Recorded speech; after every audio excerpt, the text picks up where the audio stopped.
président de la Cour des comptes mooy Mamadou Faye dafa déclaré keroog ni que il y a aucunement amul fu ñuy mentionné ci Cour des comptes ni que am na dette cachée. Les gens même parlent de l'expression de la dette cachée amul fu ñu ko mentionné ci les rapports de la Cour des comptes. Donc est-ce que loolu les gens se posent la question, est-ce que war naa mën a toog ba moment bi di déclarer loolu? Bon, est-ce que ce qu'on déclaré aussi, les gens se posent la question, dit comment et dit pourquoi loolu nan la mën a xewee, ou bien peut-être ils n'ont pas mentionné la dette mais ils l'ont écrit sur une autre écriture. Pape, lan mooy sa xalaat le fait que mu déclaré loolu? Loolu moo dul waxi dara daal. Mentionné wuñu dette cachée ci rapport bi, loolu ça veut rien dire. Amul sens daal. Est-ce que xaalisu Sénégal toppatoo nañ ko ni ñu ko waroon toppatooyee loolu am solo. Rapport bi ñëpp mën nañ ko lire d'accord. Bien sûr. Mais liñ doon xaar moom commentaire am. Parce que voix autorisée la ci biir mi. moo jiite woon Cour des comptes. Mais mentionné nañ ci dette cachée wala déet loo bëgg a wax dans le fond que dette cachée am na wala amul. Effectivement, c'est la question que les gens se posent. dafa gën a nëxal ndox mi. dafa gën a jaxase nit ñi.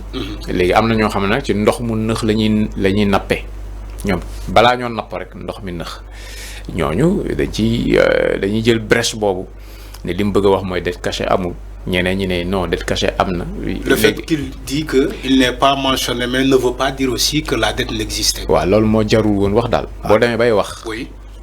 kilifa gu doy ne moom. da ngay wax loo xamante ni waxu na tegu na. dette cachée bi du question boo xamante ni question bu ndaw la. c'est une question très sérieuse boo demee ba ci àddu da ngay wax loo xamante ni ñi mën nañ ko téye. ok xaalisu Sénégal ñi nga xamante ni ñooy nguuru Macky Sall liñ leen di jiiñ ci jalgati ak loo xamante ni naka sudul noonu la def nañ ko wala defuñu ko. dette cachée la tudd dette odieuse la tudd yooyu amul solo.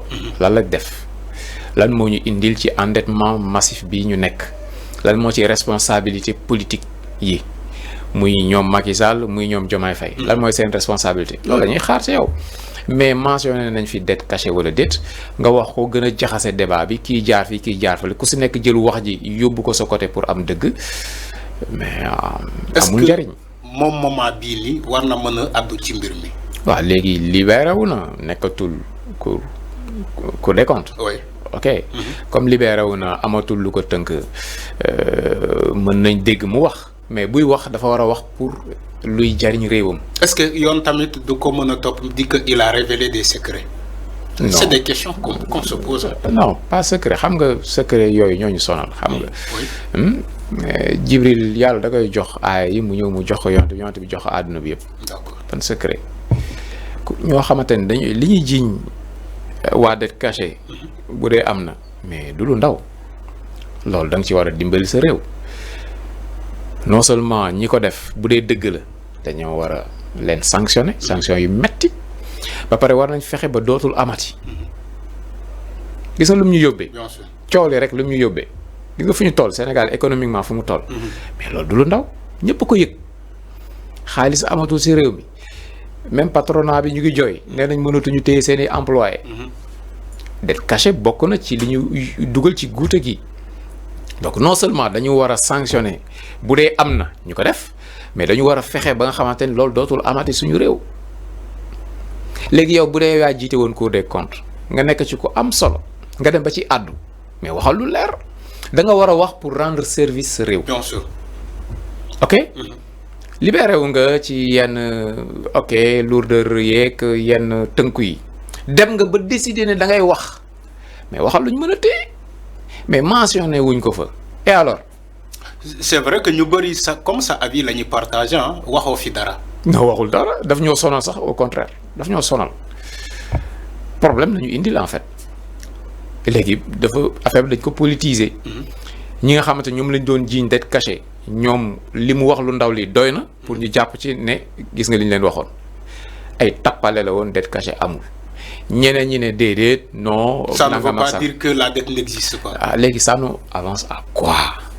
entre-temps des journaux ont titré qu'il a blanchi Macky Sall est-ce que partagé nga idée boobu. waaw loolu beneen problème problème presse bi la quoi. Bien sûr. Problème traitement de l'information la foofu tamit problème mu Sénégal la dafa am presse boo xamante ni dañoo faree ci Ousmane Sonko ak ay gaawam lépp lu Sonko def dagan na lépp luñ jiiñ Sonko ñoom ñu ñëw ñu raxas ko am ñoo xam dañu far ci Diomaye am ñoo xam dañu far ci Macky Sall yooyu nag léegi de plus en plus dafay prononcé wu am na journaux yoo xamante ni ci fii lañ bokk assumer ko ba pare di ko def ci loo xamante ni seen yoon nekkul ci règle journalisme ak yu ni mel parce que mën nga sax far mais nga joxe fee yi ba pare après yow nga def li ngay def mais fee yi ci boppam la ñuy jéem a tronquer wala ñu déformer ko loolu beneen problème la bu bokkul ak lii moo tax boo nekkee kilifa ci réew mu mel noonu booy wax da ngay wax lu leer parce que bu dee wax ji demul fii demul faa rek ku si nekk da koy jël ak nu mu koy utiliser pour combat boppam donc boo mënul wax lu leer nga noppi moo gën daal mais wax ji moom dafa war a tegu. Alors c'est clair wax ji dafa war a tegu comme l'a dit doyen Pape Cécile et je rappelle que yéen a ngi ci seen émission le point de l'actu Pape FMI dafa war a ñëwaat fii ci benn mission bëgg a signer un nouveau programme avec l'État du Sénégal. Une bonne nouvelle. Oui, c'est toujours une bonne nouvelle que Sénégal di wax ak ay partenaires am. Partenaire am FMI ci la bokk am ci solo lool kon FMI ak autorités sénégalaises yi ñuy daje. loolu mënul nekk lu dul lu baax maintenant liñ ciy xaar mooy lan moo ciy jógee parce que daje nañ fi nag ci ñaari at yi. daje nañ dajeeti muy Ndakaaru muy Washington muy Nairobi muy feneen ak feneen ak feneen ndaje yi jurul lu bari.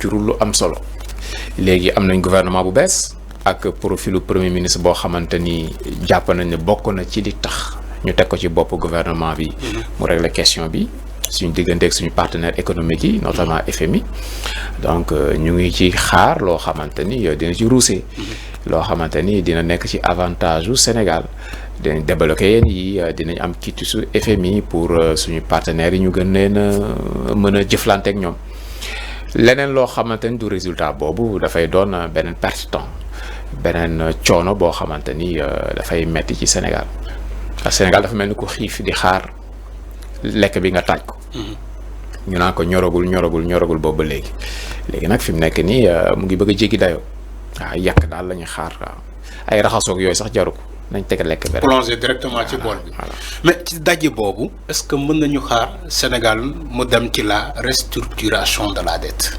Sénégal mu ngi déjà ci restructuration. mu koy defal boppam. comment restructuration du dara lu dul mbir yi doxul ngay xool noo ko gérer naj yenn yi yëkkati yenn yi fexe ba nga xamante ni bor bi nga waroon fay fii ok kii nee na la foog nga fay ko. nga leb ci keneen fay ko kooku xaaral la gàddul la bor bi pour yóbbu ko feneen loolu Sénégal di nekk di def maintenant bu koy defal boppam c'est moins douloureux yow boo amee fii benn bando rek boo koy dindil sa bopp ak bu la ko docteur bi di dindil du bokk. voilà yow di nga gën a yërëm sa bopp. docteur moom amul temps boobu day ñëw dindi ko voilà loolu mooy différence bi ñu ngi koy defal suñu bopp góom bi mu ngi fii ñu ngi koy faj ñu ngi dindi bando bi boo koy dindi nag yow mën nga jël sa temps di def ndànk ba mu deñ kële moom bu ñëwee mën na ko bif différence bi mais ñu ngi ci. donc ñu ngi ci comme il a dit mais est-ce que tey avec le nouveau programme ou bien le nouveau ministre le premier ministre que tu as dit Mohamed